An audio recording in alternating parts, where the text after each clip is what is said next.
പിതാവിൻ്റെയും പുത്രൻ്റെയും പരിശുദ്ധാത്മാവിൻ്റെയും നാമത്തിൽ ആമേൻ. ഈശോ മിശിഹായിക്ക് സ്തുതിയായിരിക്കട്ടെ. യേശുവിൽ സ്നേഹം നിറഞ്ഞ സഹോദരങ്ങളെ എല്ലാവരെയും ദൈവവചന ധ്യാനത്തിലേക്ക് നമ്മുടെ കർത്താവായ യേശുക്രിസ്തുവിൻ്റെ നാമത്തിൽ സ്വാഗതം ചെയ്യുന്നു. നമ്മുടെ കർത്താവ് ഈശോ മിശിഹായ എല്ലാവരെയും സ്വർഗം തുറന്ന് അനുഗ്രഹിക്കട്ടെ എന്ന് പ്രാർത്ഥിക്കുന്നു. യേശുവിൽ പ്രിയ സഹോദരങ്ങളെ, നമുക്ക് കർത്താവിൻ്റെ തിരുവചനം നമുക്ക് വീണ്ടും ധ്യാനിക്കാം. പരിശുദ്ധാത്മാവിൻ്റെ പ്രതീകങ്ങളെക്കുറിച്ച് നമ്മൾ തിരുവചനത്തിലൂടെ നമ്മൾ ധ്യാനിക്കുകയായിരുന്നല്ലോ. വീണ്ടും പരിശുദ്ധാത്മാവിൻ്റെ പ്രതീകമായിട്ട് വിശുദ്ധ ഗ്രന്ഥം നമ്മെ പഠിപ്പിക്കുന്ന ഒരു കാര്യമുണ്ട്. അഗ്നി പരിശുദ്ധാത്മാവിൻ്റെ പ്രതീകമായിട്ടാണ് യേശു നമ്മുടെ മുമ്പിൽ അവതരിപ്പിക്കുന്നത്. ലൂക്കായുടെ സുവിശേഷം 12-ാം അധ്യായത്തിൻ്റെ 49-ാമത്തെ തിരുവചനത്തിൽ യേശു പറയുന്ന ഒരു കാര്യമുണ്ട്. ഭൂമിയിൽ തീയിടാനാണ് ഞാൻ വന്നിരിക്കുന്നത്. അത് ഇതിനകം കത്തിജ്വലിച്ചിരുന്നെങ്കിൽ. ഭൂമിയിൽ തീയിടാൻ. ഇപ്പോൾ മറ്റ് രാജ്യങ്ങളിലൊക്കെ നടക്കുന്ന കാട്ടുതീയല്ല. ഭൂമിയിൽ തീയിടാൻ വന്നു എന്ന് ഈശോ പറയുമ്പോൾ ഈ ഭൂമിയിലേക്ക് ദൈവത്തിൻ്റെ പരിശുദ്ധാത്മാവിനെ നൽകുവാൻ വന്നു എന്ന് വേണം നമ്മൾ ഇതിൽ നിന്നും മനസ്സിലാക്കുവാൻ. തീ, അഗ്നി, കർത്താവിൻ്റെ ആത്മാവ് തന്നെയാണ് അഗ്നി. അപ്പോൾ ഈ അഗ്നി നാം പരിശുദ്ധാത്മാവിനെ സ്വീകരിക്കുന്ന ഓരോ വ്യക്തിയും തിരിച്ചറിഞ്ഞുകൊള്ളുക, ഇത് വലിയൊരു അഗ്നിയാണ്. അഗ്നിയുടെ പ്രത്യേകത എന്താണ്? ചാമ്പലാക്കി കളയും. അശുദ്ധമായത് ഒരു വ്യക്തിയുടെ ഉള്ളിലുണ്ടെങ്കിൽ അതിനെ കത്തിച്ച് ചാമ്പലാക്കി കളയുവാൻ പരിശുദ്ധാത്മാവിന് മാത്രമേ പറ്റൂ. അതാണ് അഗ്നി.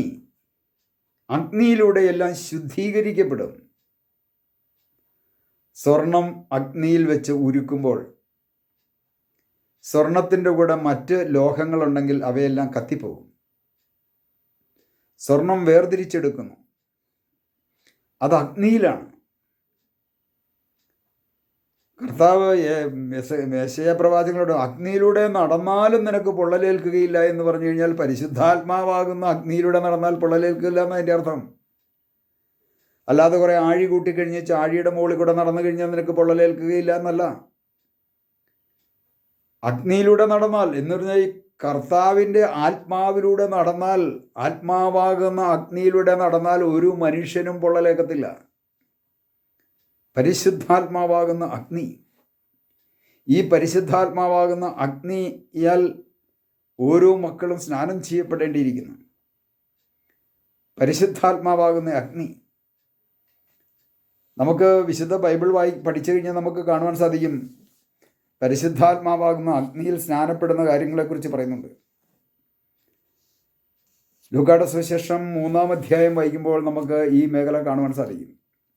ലൂക്കായുടെ സുവിശേഷം 3-ാം അധ്യായത്തിൻ്റെ 16-ാമത്തെ തിരുവചനത്തിൽ വളരെ വ്യക്തമായിട്ട് ദൈവത്തിൻ്റെ പരിശുദ്ധാത്മാവ് ഈ മേഖലയിലൂടെ പറയുന്നുണ്ട്. 16-ാമത്തെ തിരുവചനം: യോഹന്നാൻ അവരോട് പറഞ്ഞു, ഞാൻ ജലം കൊണ്ട് സ്നാനം നൽകുന്നു, എന്നാൽ എന്നേക്കാൾ ശക്തനായ ഒരുവൻ വരുന്നു. അവൻ്റെ ചെരുപ്പിൻ്റെ കെട്ടഴിക്കുവാൻ പോലും ഞാൻ യോഗ്യനല്ല. അവൻ പരിശുദ്ധാത്മാവിനാലും അഗ്നിയാലും നിങ്ങൾക്ക് സ്നാനം നൽകും. പരിശുദ്ധാത്മാവാകുന്ന അഗ്നി. അഗ്നി പരിശുദ്ധാത്മാവിൻ്റെ ഒരു പ്രതീകമാണ്. ഇതാണ് നാം തിരിച്ചറിയേണ്ടത്. അതുകൊണ്ടാണ് യെശയ്യായുടെ പുസ്തകം 10-ാം അധ്യായത്തിൻ്റെ 17-ാമത്തെ തിരുവചനം ഇങ്ങനെ പറയുന്നത്: ഇസ്രായേലിൻ്റെ പരിശുദ്ധൻ ഒരു അഗ്നിയായും അവൻ്റെ പ്രകാശം ഒരു ജ്വാലയായും മാറും.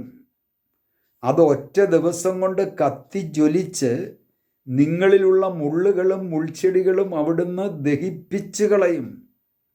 കണ്ടോ, എന്താണ് മുള്ള്, എന്താണ് മുൾച്ചെടി? നമ്മുടെ ഉള്ളിൽ കിടക്കുന്ന ചില തിന്മയാണ്. രോഗങ്ങൾ, ദുരിതങ്ങൾ, തകർച്ചകൾ, പാപ ശാപബന്ധനങ്ങൾ, ഇതെല്ലാമാണ് മുള്ളുകളും മുൾച്ചെടികളും. തഴക്കദോഷങ്ങളും ദുശീലങ്ങളും ദുസ്വഭാവങ്ങളും, ജഡത്തിൻ്റെ വ്യാപാരങ്ങൾ, ഇതെല്ലാം മുൾച്ചെടികളാണ്. ഈ മുൾച്ചെടികളെ ദഹിപ്പിച്ച് കളയണമെങ്കിൽ ദൈവത്തിൻ്റെ പരിശുദ്ധാത്മാവ് നമ്മളിൽ കടന്നു വരണം. അതുകൊണ്ടാണ് ആ വചനത്തിന് പറയുന്നത്, ഇസ്രായേലിൻ്റെ പരിശുദ്ധൻ ഒരു അഗ്നിയായും അവൻ്റെ പ്രകാശം ഒരു ജ്വാലയായും മാറും. കത്തിജ്വലിക്കുന്ന ജ്വാല. ഒറ്റ ദിവസം കൊണ്ട് കത്തിജ്വലിച്ച്, ഒത്തിരി ദിവസത്തേക്കൊന്നും പോകണ്ട.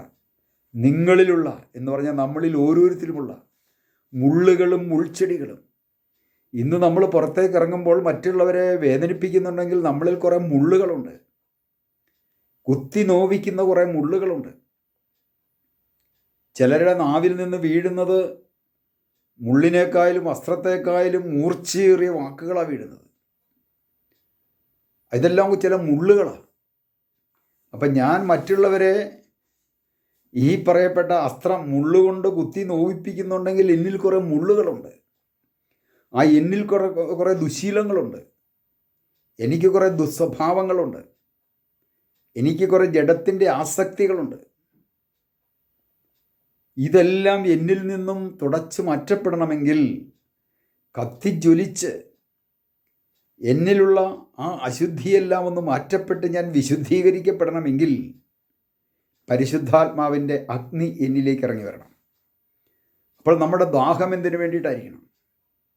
പരിശുദ്ധാത്മാവാകുന്ന അഗ്നി എന്നിലേക്ക് ഇറങ്ങി വന്ന് എന്നിലുള്ള സകല തിന്മകളും മാലിന്യങ്ങളും ഒന്ന് കഴുകി കത്തിച്ച് വിശുദ്ധീകരിച്ച് ആ വിശുദ്ധിയോടുകൂടെ ദൈവത്തിൻ്റെ ആത്മാവിനെ സ്വന്തമാക്കുക. ഇതാണ് ദൈവം നമ്മളിൽ നിന്നും ആഗ്രഹിക്കുന്നത്. അപ്പോൾ ആ പരിശുദ്ധാത്മാവാകുന്ന അഗ്നി, പരിശുദ്ധാത്മാവിൻ്റെ പ്രതീകം തന്നെയാണ് വിശുദ്ധ ബൈബിളിൽ അഗ്നിയായിട്ട് പറയുന്നത്. നമുക്ക് ഈശോയോട് പ്രാർത്ഥിക്കാം. ഓരോ മനുഷ്യനിലും അവൻ്റെ സ്വഭാവ വൈകല്യങ്ങളും ദുശീലങ്ങളും ദുസ്വഭാവങ്ങളും ദുഷ്പ്രവൃത്തികളും എല്ലാം ഓരോ മനുഷ്യനിൽ നെഗറ്റീവായിട്ടുള്ള ജഡികമായ ആസക്തികളെല്ലാം ഓരോ മനുഷ്യനിലും കുടികൊള്ളുന്നുണ്ട്. അത് പരിശുദ്ധാത്മാവാകുന്ന അഗ്നി ഇറങ്ങി വന്ന് ദഹിപ്പിച്ചാൽ മാത്രമേ അവിടെ വിമോചനമുള്ളൂ. നമുക്ക് കർത്താവിനോട് പ്രാർത്ഥിക്കാം. കർത്താവ് ഈശോയെ, അവിടുന്ന് അഗ്നിയായി അവിടുത്തെ ആത്മാവിനെ ഞങ്ങളിലേക്ക് അയക്കണമേ. ഞങ്ങളിൽ കുടികൊള്ളുന്ന മുള്ളുകളെയും മുൾച്ചെടികളെയും അവിടുത്തെ ആത്മാവാകുന്ന അഗ്നി ഇറക്കി ദഹിപ്പിച്ച് ഞങ്ങളെ ഓരോരുത്തരെയും വിശുദ്ധീകരിക്കണമേ, അഭിഷേകം ചെയ്യണമേ. പിതാവിൻ്റെയും പുത്രൻ്റെയും പരിശുദ്ധാത്മാവിൻ്റെയും നാമത്തിൽ ആമേൻ.